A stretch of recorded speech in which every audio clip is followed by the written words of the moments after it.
ये कहानी एक छोटे से गांव की है जहां एक पुरानी हवेली थी। हवेली के बारे में गांव के लोग कहते थे कि वहां एक चुड़ैल का वास है। लोग दिन के समय तो हवेली के पास से गुजर जाते थे, लेकिन रात होते ही कोई भी वहां जाने की हिम्मत नहीं करता था। कहानी की शुरुआत होती है रवि नामक एक युवक से। रवि को साहसिक कहानियों और रोमांचक घटनाओं में बहुत रुचि थी।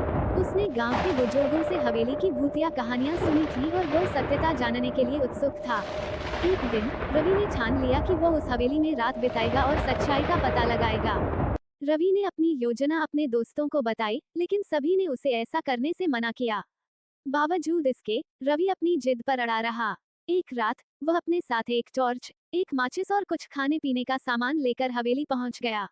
हवेली में प्रवेश करते ही रवि ने देखा कि वहां सब कुछ धूल और मकड़ियों के जाल से ढका हुआ था। हवेली की दीवारों पर पुराने चित्र लटके थे, जो अब धुंधले हो चुके थे। रवि ने अपने डर को दबाते हुए हवेली का निरीक्षण करना शुरू किया। उसे कुछ भी असामान्य नहीं लगा, तो वह एक कमरे में जाकर बैठ गया। रात के तीसरे पहर अचानक हवेली में अजीब सी आवाजें गूंजने लगीं। रवि ने देखा कि एक सफेद साड़ी पहने और बिखरे बालों वाली औरत उसके सामने खड़ी है। उसकी आंखें लाल लाल चमक रही थीं। रवि का दिल जोर जोर से धड़कने लगा, लेकिन उसने हिम्मत नहीं हारी। वो औरत पास आई और धीमी आवाज में बोली, तुम यहाँ क्यों आए हो? रवि ने कांपती आवाज में जवाब दिया, मैं जानना चाहता हूँ कि यहाँ क्या सचमुच कुछ है या ये केवल एक अफवाह है। उस औरत ने कहा, मैं इस हवेली की रानी थी, लेकिन एक षड्यंत्र के तहत मुझे मार दिया गया और मेरी आत्मा को यहाँ कैद कर दिया गया। जब तक कोई मेरी सच्चाई नहीं जान पाता, मैं यहाँ भटकती रहूंगी। रवि ने सोचा कि अगर वह इस चुड़ैल की कहानी सबको बताएगा तो शायद उसकी आत्मा को शांति मिल सके।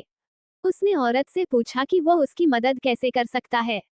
औरत ने उसे बताया कि हवेली के नीचे एक गुप्त कक्ष है जहां उसका शव और कुछ महत्वपूर्ण दस्तावेज छुपे हुए हैं। अगर वो उन्हें सबके सामने ला सके तो उसकी आत्मा को मुक्ति मिल सकती है। रवि ने साहस दिखाते हुए गुप्त कक्ष को खोजा और दस्तावेज और शव को बाहर निकाला। अगले दिन उसने गांव वालों को सब कुछ बताया। गांव के बुजुर्गों ने उन दस्तावेजों की जांच की और रानी की सच्चाई सबके सामने आई। इसके बाद हवेली में कोई अजीब घटना नहीं हुई और गांव के लोग निश्चिंत हो गए कि रानी की आत्मा को शांति मिल गई है।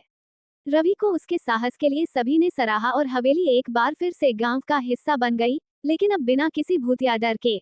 इस तरह रवि की हिम्मत और सच जानने की जिज्ञासा ने एक भूतिया कहानी का अंत किया और एक आत्मा को मुक्ति दिलाई।